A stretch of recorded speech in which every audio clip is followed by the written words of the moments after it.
भूतकलिनाथने सालोकानां त्रिलोकानां यद्विद्यादर्पणायते। जय बोलो आदित्य थकन आदिनाथ भगवान की। जय बोलो बुलाए गिरदार श्री महावीर भगवान की। जय बोलो पंच परमेश्वरी भगवान की। जय बोलो परम पूज्याचार्य भगवान श्री आदि सागर महावीर कीर्ति विमल सागर जी सन्मति सागर जी गुरुदेव की जय। गुरु से मुझको कितना मिला है क्यों इतना सोचूं, मैंने कितना किया समर्पण बस इतना सोचूं। सेवा और समर्पण प्रतिपल बढ़ते क्रम पर हो, मेरा अंतिम मरण समाधि तेरे दर पर हो। मेरा अंतिम मरण समाधि तेरे दर पर हो। जय बोलो परम पूज्य दिव्य तपस्वी वासुदेव सम्राट आचार्य भगवान श्री सुंदर सागर जी गुरुदेव की। जय बोलो परम पूज्य आचार्य भगवान श्री वसुनंद जी गुरुदेव की। जय बोलो परम पूज्य आचार्य श्री कर्म विजय नंदी जी गुरुदेव की। जय बोलो शुल्लक श्री 105 विशांत सागर जी गुरुदेव की। सबके उपवास है क्या? उपवास है? आवाज नहीं आ रही जयकारा में। जय बोलो शुल्लक श्री 105 श्री मंगल नंदी जी गुरुदेव की। 2.5 लिखने की 9 करोड़ महामुनि राजू की। जय बोलो उत्तम त्याग धर्म की। जय बोलो राधेश्याम जिंगाड़ी माता की।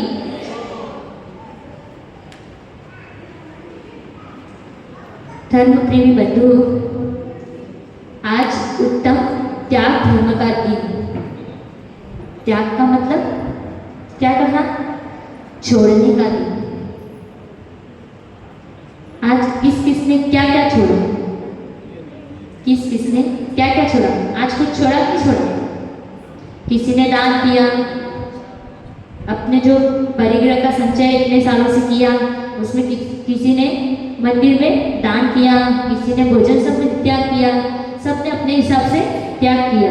और किसी ने बिल्कुल त्याग नहीं भी किया, ऐसे भी जीव हैं। तो उत्तम त्याग धर्म क्या कहता है? उत्तम त्याग धर्म त्यजनम इति त्यागः। त्याग हम करते हैं जैसे कोई सब्जी और घी का त्याग कर देना, ये कोई कठिन तपस्या नहीं। सब्जी घी फल रस आदि का त्याग करना कठिन तपस्या नहीं। कठिन तपस्या क्या है? जिसमें जो हम त्याग करते हैं उसमें हमारा स्वार्थ नहीं है। मेरी भावना में एक लाइन आती है, स्वार्थ त्याग की कठिन तपस्या बिना खेद जो करते हैं, ऐसे ज्ञानी साधु जगत के दुख समूह को हरते हैं। हम जो सांसारिक कार्य करते हैं उसमें हम क्या करते हैं? कोई न कोई फल की अपेक्षा जरूर रखते हैं। लेकिन जो मुनि महाराज होते हैं वो क्या करते हैं? उनकी जो तपस्या होती है उसमें उनका कोई स्वार्थ नहीं होता है। इसलिए तो कहते हैं कि स्वार्थ त्याग की कठिन तपस्या बिना खेद जो करते हैं, ऐसे ज्ञानी साधु जगत के दुख समूह को हरते हैं। ऐसे जो साधु होते हैं वो इस संसार के दुख समूह को क्या करते हैं? हरते हैं। और हम क्या करते हैं? हम जो त्याग करते हैं वो हमारा त्याग मामूली है, उसमें कोई हम ऐसी कठिन तपस्या नहीं करते हैं। जिस त्याग में किसी भी प्रकार की फल की अपेक्षा नहीं हो वही वास्तविक में त्याग है। आचार्य उमा स्वामी महाराज ने तत्वार सूत्र ग्रंथ में एक गाथा लिखी है, अनुगृहार्थ सस्याति सर्वो दानम। त्याग के दिन दान का विशेष महत्व है। हमें त्याग धर्म को जानने के लिए उसको समझना है। तो त्याग धर्म हमें क्या सिखाता है? हमें हमारे पास जो भी है उसको हमें क्या करना चाहिए? छोड़ना चाहिए। जो स्वयं के उपकार के लिए भी हो और पर के उपकार के लिए भी हो उसे हम क्या कहते हैं? अनुग्रह। और जो व्यक्ति दान करता है तो क्या होता है? दान करने से पुण्य का भी संचय होता है और उसके ज्ञान सम्यक ज्ञान में भी वृद्धि होती है।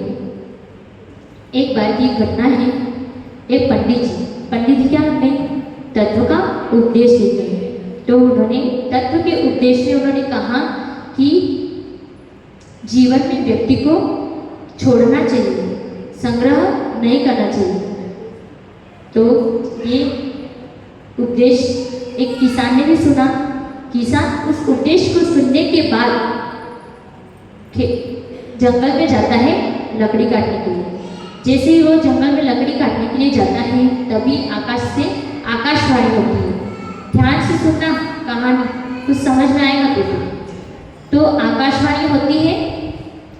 उस आकाशवाणी में ये बोलते हैं कि है ना, आप इसको छोड़ दो। वो क्या कर रहा है, किसान लकड़ी काटने के लिए गया है। तो आकाशवाणी होती है, उसमें बोला जाता है कि आप इसे छोड़ दो और आगे बढ़ जाओ। किसान उसको छोड़ देता है और आगे बढ़ जाता है।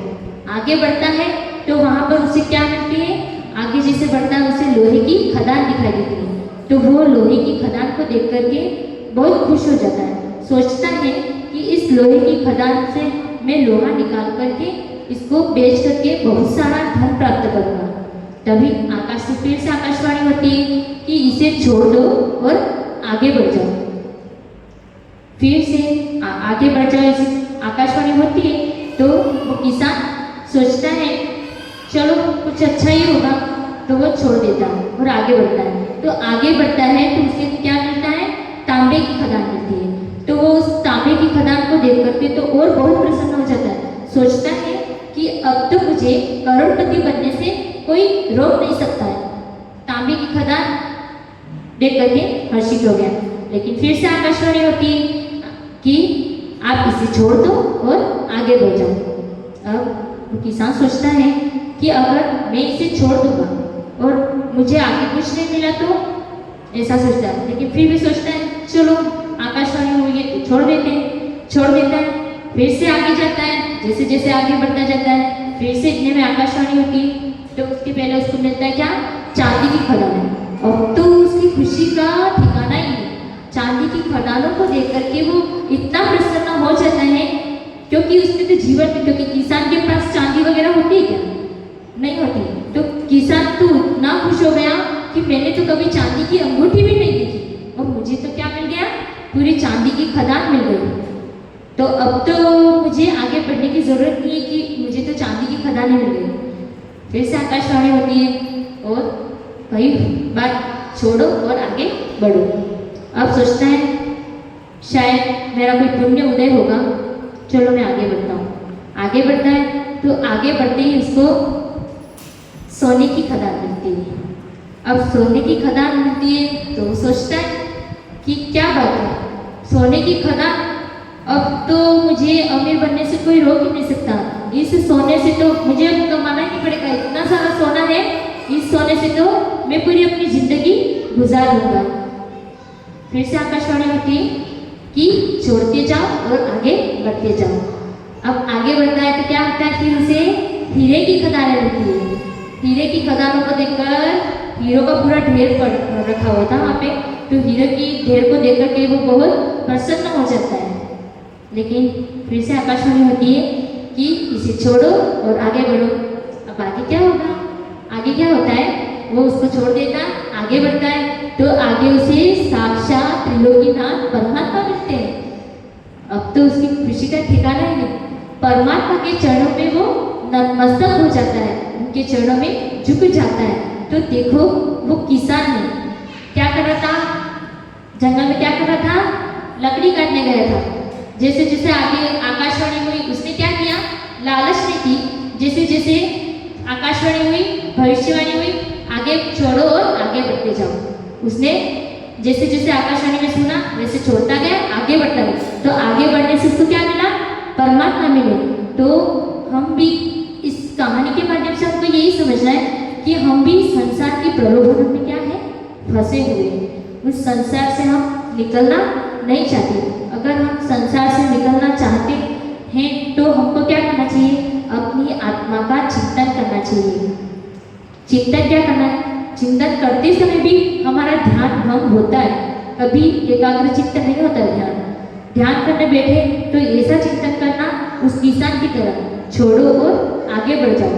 जो व्यक्ति छोड़ता जाता है और आगे बढ़ता जाता है तो आपको भी परमात्मा से मिलन में आपको देर नहीं लगेगी, क्योंकि व्यक्ति छोड़ता नहीं, क्या करता है, इकट्ठा करता है, इकट्ठा करता जाता है तो उसकी क्या होती है, तृष्णा बढ़ती है। अगर व्यक्ति छोड़ता जाए और आगे बढ़ता जाए तो उसको परमात्मा की प्राप्ति हो सकती है। आचार्य समंत भद्र स्वामी रत्नकरण शाकाचार्य कहते हैं, गृह कर्मणापि निश्चितं कर्म विमर्शी खलु गृह विमुक्तानां। इसका मतलब क्या है कि घर के कार्यों में गृहस्थ व्यक्ति क्या होता है, जो गृहस्थ शावक होता है वो घर के कार्य में लगा हुआ रहता है और बहुत सारा क्या करता है, आरंभ परिग्रह। ये आरंभ क्या होता है, परिग्रह क्या होता है पता है आपको? आरंभ और परिग्रह, जो हमारे पास धन पैसा मकान रुपया जायदाद ये सब जितने भी हैं वो हमारे क्या है, परिग्रह है। और आरंभ जो हम हिंसा आदि, हमसे हिंसा तो होती है, हिंसा का कोई त्याग है हमारे नहीं है, तो हिंसा तो हम प्रतिदिन दिन रात करते हैं। कभी चींटी मर जाती है हमसे, तो सुबह से लेकर के रात तक हम इतने पाप करते हैं जिन पापों की कोई गिनती नहीं है। तो इन आरंभ को परिग्रह को गृहस्थ कैसे छोड़ सकता है? उसकी आरंभ और परिग्रह से विमुक्त होने के लिए ग्रंथ में बताया है, झिंगाड़ी में बताया गया है कि शावक को क्या करना चाहिए, दान देना चाहिए। दान देना चाहिए, दान कैसा? आहार दान। आहार दान का विशेष महत्व है। जो व्यक्ति आहार दान देता है तो उसको जो उसने घर के कार्य के लिए जितना भी है ना, अगर कोई शावक अपने स्वयं के लिए भोजन बनाता है और एक साधु को भोजन कराता है, स्वयं के लिए जो भोजन बनाता है, जो अपने स्वयं के हिसाब से बनाता है, तो उससे तो उसको क्या होगा, कर्म का बंध होगा। लेकिन जो व्यक्ति ऐसा सोचता है कि हमारे गांव में नगर में साधु आए हैं तो हम उनको आहार करवा के उनके लिए चौका लगा करके फिर भोजन करेंगे, तो क्या होता है, उससे हमारे पुण्य का बंध होता है और हमारे कर्मों की निजरा होती है। जिस प्रकार कोई भूख से लथपथ कोई वस्त्र है तो वो वस्त्र जल से क्या हो जाता है, उसको साफ किया जा सकता है। तो उसी प्रकार गृहस्थ शावक के लिए ये बताया है समंत भद्र स्वामी ने कि हम गृहस्थ शावक जितने भी आरंभ परिग्रह करते हैं, जितना भी पाप करते हैं, उस पाप को हम आहार दान आदि दे करके हम उन पापों को धो सकते हैं। तो उन पापों को हम धो सकते हैं। 4 प्रकार के दान होते हैं, आहार दान, अभय दान, औषधि दान, शास्त्र दान। आहार दान में साधु को आहार देना जिससे पुण्य का संचय होता है। दूसरा है औषधि दान, जब कोई साधु को औषधि की जरूरत हो, वो बीमार है तो हम उनके लिए क्या कर सकते हैं, औषधि दान कर सकते हैं।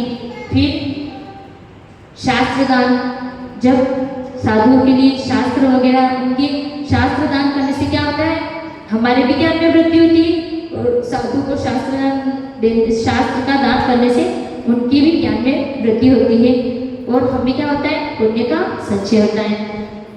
फिर क्या होता है, आहार दान, अभय दान, औषधि दान, शास्त्र दान।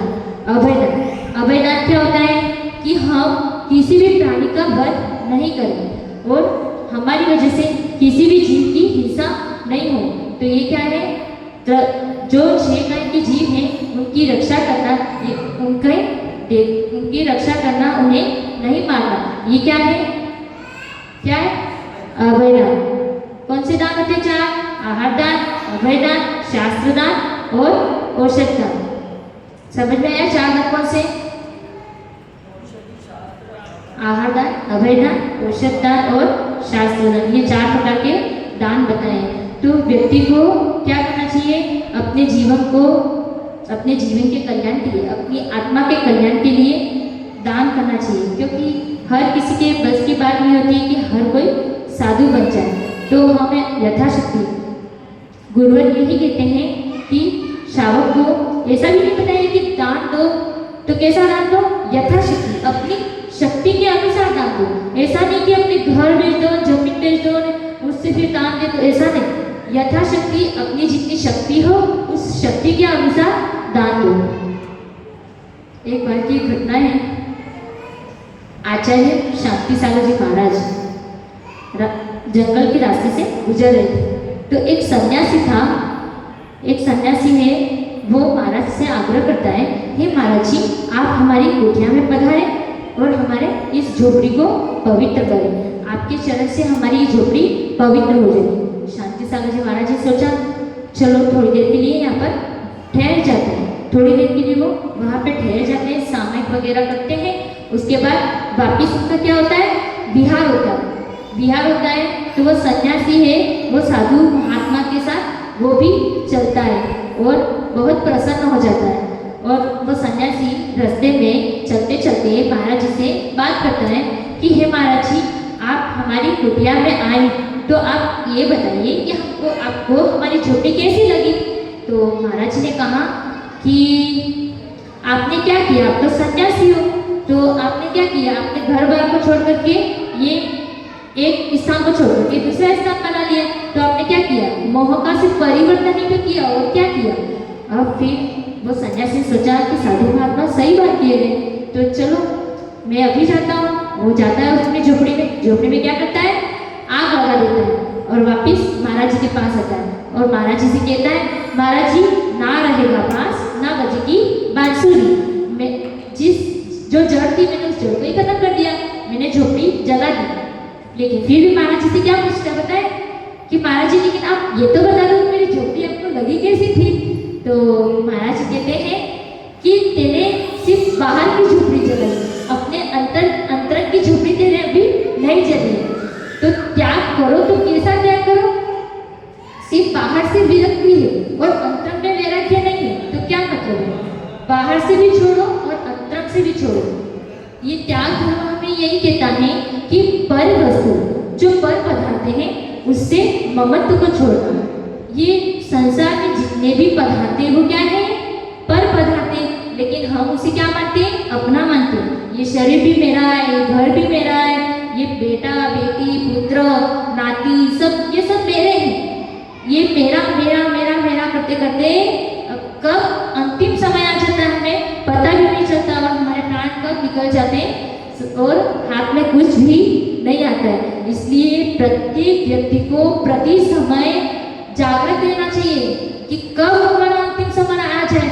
इसलिए जागृत कैसे रहना है, प्रतिपल हमको ये अच्छे कर्म करने, कब अगर अपने बुरे कर्म कर लिए, कब हमारे कर्मों का बंद हो गया और कब हम मरण को प्राप्त हो जाएंगे हमें पता भी नहीं चलता है। इसलिए हमारी सोच को हमें कैसा रखना चाहिए, पवित्र विशुद्ध। हमारे जो परिणाम है कैसे रहने चाहिए, विशुद्ध रहने चाहिए।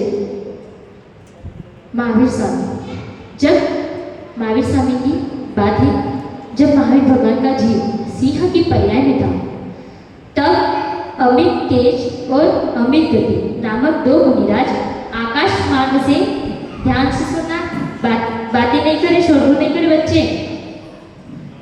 अमित गति और अमित तेज नामक दो मुनिराज क्या कर रहे थे, आकाश मार्ग से गमन कर रहे थे।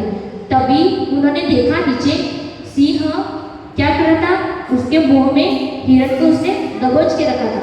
तो अमित गति और अमित तेज नामक जो मुनिराज है वो दोनों नीचे आए और सिंह से कहा कि आप अगले भव में तीर्थंकर बनने वाले हो और अहिंसा व्रत का उपदेश देने वाले। किसने, वो सिंह की पर्याय में कौन थे, महावीर भगवान। तो अमित तेज और अमित गति नामक मुनिराज ने उनको उपदेश दिया कि आप अगले भव में तीर्थंकर बन करके अहिंसा का उपदेश देने वाले हो, तो आप ये हिरण को छोड़ दीजिए। तुरंत सिंह ने उस हिरण को छोड़ दिया और हिरण को छोड़ दिया और उसने क्या किया, अहिंसा महाव्रत को धारण कर लिया। तो देखो उस सिंह ने मुनिराज के उपदेश को सुन करके सिंह की पर्याय में उपदेश सुना और अपने भोग को सुधार लिया और सिंह की पर्याय से वो 10 भगवान कौन बने, भगवान महावीर। तो फिर हम भी ये संसारी प्राणी, हम स्वाध्याय आदि करके मुनिराज आदि के उपदेश सुन करके क्योंकि मुनिराज कोई अपने मन की बात नहीं बताते, जो भी बताते वो क्या बताते, जिह्वा की आगम की जो बात है वही बताते। उस आगम की बात का श्रवण करके क्या हम अपना कल्याण नहीं कर सकते? क्या कर सकते? क्योंकि हमारी आत्मा के अंदर भी वो शक्ति है, लेकिन हमें वो प्रकट करने का सामर्थ्य नहीं है। जिस दिन हमारे अंदर हम समझ जाएंगे कि इस संसार के सारे पर पदार्थ वो पर हैं, मेरे अपने स्वयं के नहीं हैं, मेरी आत्मा तो उनसे क्या है, पृथक है, मैं अकेला आया हूँ और मुझे अकेले ही जाना। जब इस बात का निर्णय जब आपकी आत्मा स्वयं कर लेगी तो आपको परमात्मा बनने में देरी नहीं लगेगी। ये संसार के पर पदार्थ ही तो हमें उलझा रहे हैं और उसी में तो हम लगे हुए हैं। कहते हैं कि त्याग बराबर तप नहीं, जो होवे निर्दोष। त्याग बराबर तप नहीं, जो होवे निर्दोष। भविजन कीजिए त्याग अब, जो पावे संतोष। त्याग के बराबर कोई तप है ही नहीं, त्याग के बराबर कोई तप है ही नहीं। तो ये त्याग ही क्या है? सबसे बड़ा तप है। जो व्यक्ति अपने जीवन में त्याग करना सीख जाता है उसका अवश्य उत्थान होता है, उन्नति की उन्हें प्राप्ति होती है। आचार्य समंतभद्र स्वामी ने एक और कहा है कि रत्नाकर शावकाचार्य में कहते हैं कि व्यक्ति क्या करता है, ये जितने भी सांसारिक पदार्थ हैं उसमें अपना जीवन लगाता है। जबकि ये सांसारिक पदार्थ क्या है? सांसारिक पदार्थ को सुख देते हैं ऐसा हम मानते हैं, लेकिन ये इंद्रियों के जो भोग है वो केवल क्या है? सुख का आभास है। वो हमें सिर्फ सुख का आभास देते हैं, बाकी वो सुख एक्चुअली में है नहीं। तो इंद्रियों के भोगों को भोगने में हमें क्या लगता है? सुख लगता है, लेकिन वास्तविक जो निराकुल सुख है वो किसमें है? मोक्ष में। मोक्ष में ही निराकुल सुख है। वेरा की भावना में लाइन आती है, वज्र नाभि चक्रवर्ती। वेरा की भावना किसने लिखी है? वज्र नाभि चक्रवर्ती ने लिखी है। तो उन्होंने उसमें बताया है कि छोड़े 14 रत्न नवोनिधि अरु छोड़े संग साथी, कोटि 18 घोड़े छोड़े 84 लख हाथी, इत्यादि संपत्ति बहु तेरी जीरण प्रेरण सब त्यागी। वो वज्रनाभि चक्रवर्ती ने अपनी सारी संपदा वैभव आदि को किसके समान बताया? जीर्ण शीर्ण तिनके के समान सारी वैभव संपदा को त्याग कर दिया। क्योंकि एक सूखा तिनका है, उसके प्रति भी हमारा थोड़ा ममत्व हो सकता है, लेकिन जीर्ण शीर्ण हो चुका है ऐसा तिनका क्या काम में आता है? नहीं आता है। तो उस वज्रनाभि चक्रवर्ती ने सारी संपदा को उस जीर्ण शीर्ण तिनके के समान त्याग कर दिया।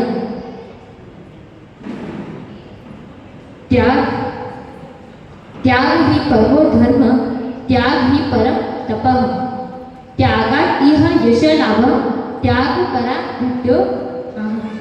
त्याग क्या है? त्याग परम धर्म है, त्याग ही परम तप है। त्याग परम धर्म है, त्याग ही परम तप है, और त्याग से मोक्ष की प्राप्ति भी होती है, यश और लाभ की प्राप्ति होती है। इंग्लिश में एक लाइन आती है, the peace of the attend by sacrifice not by indulgence. यानी इसका अर्थ क्या है कि शांति हमें भोगों से नहीं मिलती, किससे मिलती है? त्याग से मिलती है। शांति हमें भोगों से नहीं मिलती, किससे मिलती है? त्याग से। जितना हम त्याग करेंगे उतना हमारे लिए अच्छा होगा। एक लाइन भजन की आती है,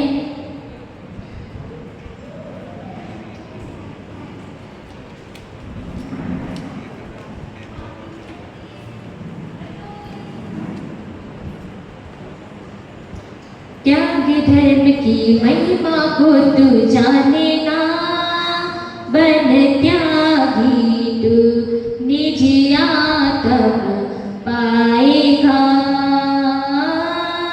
दान करे तो भव सागर तिर जाएगा, बन दानी तू निज आत्म पाएगा। इसमें जो व्यक्ति त्याग करता है, क्योंकि त्याग धर्म की महिमा को हम नहीं जानते, जो व्यक्ति त्याग करता है वो क्या पाएगा? अपनी स्वयं की आत्मा को पाएगा। वो जो दान करेगा तो वो क्या करेगा? भव सागर से तीर जाएगा, उसे भव सागर से तीरने में देर नहीं लगेगी। एक बार की घटना है कि एक व्यक्ति जिसके घर में आग लगी थी, तो वो बहुत चिल्ला रहा था, रो रहा था कि मेरे घर में आग लग गई करके चिल्ला रहा था। तो सारी जगह भीड़ इकट्ठी हो गई, लोगों की भीड़ इकट्ठी हो गई। तो उस भीड़ में से एक व्यक्ति ने कहा कि बाबूजी आप रो क्यों रहे हो? ये घर तो कल आपके बेटे ने बेच दिया, इसकी लिखा पढ़ी भी हो चुकी है और पैसे का भी हो चुका है मामला।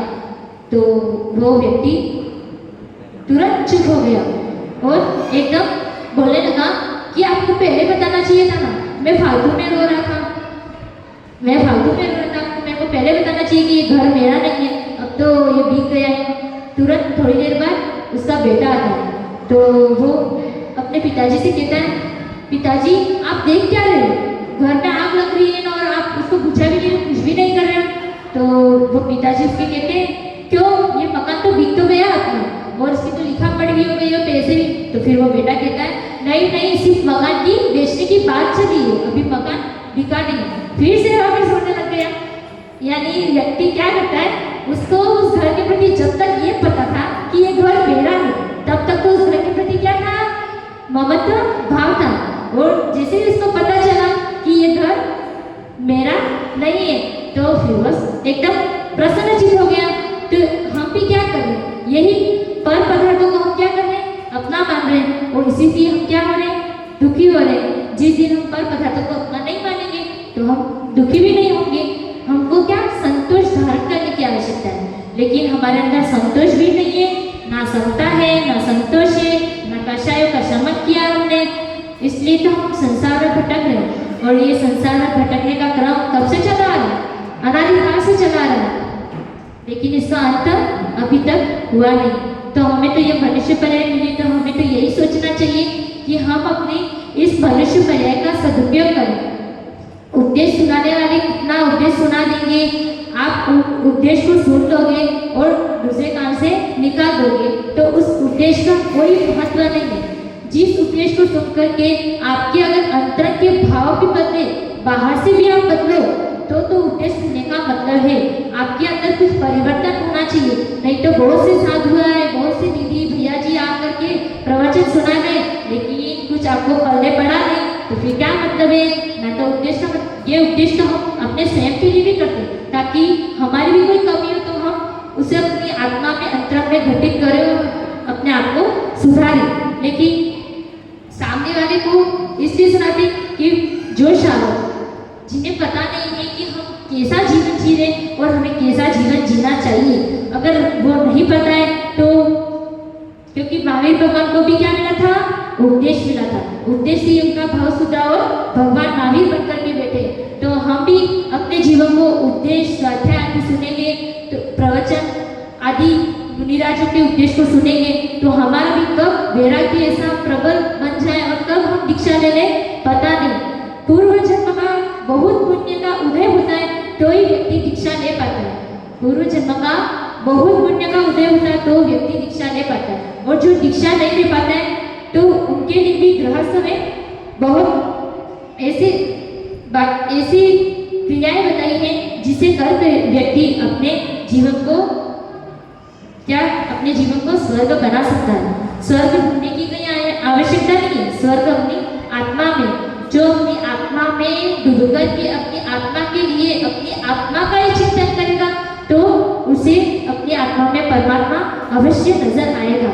बस बात है ध्यान की, एकाग्रता की। लेकिन पंचम काल में ध्यान इतना होता नहीं है। हमारा मन, हम कभी भगवान के दर्शन भी करते हैं तो हमारा मन 5 मिनट के लिए भी भगवान की ओर नहीं, इधर उधर आंखें, ये आंखों का खेल है कि इधर उधर हमारी आंखें दौड़ती रहती है। तो हम अपने जीवन में इस त्याग धर्म की महिमा को समझें, क्योंकि परिश्रम पर्व के 8 दिन तो निकल चुके, बस 2 दिन बचे हैं। आपके अंदर 10 धर्मों का अवतरण हो, 10 धर्म आपके जीवन में अवतरित हो रहा, आप 10 धर्मों को अपना करके अपने जीवन का कल्याण करें, यही मेरी मंगल भावना है। ओम नमः सिद्धेभ्यः। जय बोलो परम पूज्य दिव्य तपस्या आचार्य भगवान श्री सुंदर सागर जी गुरुदेव की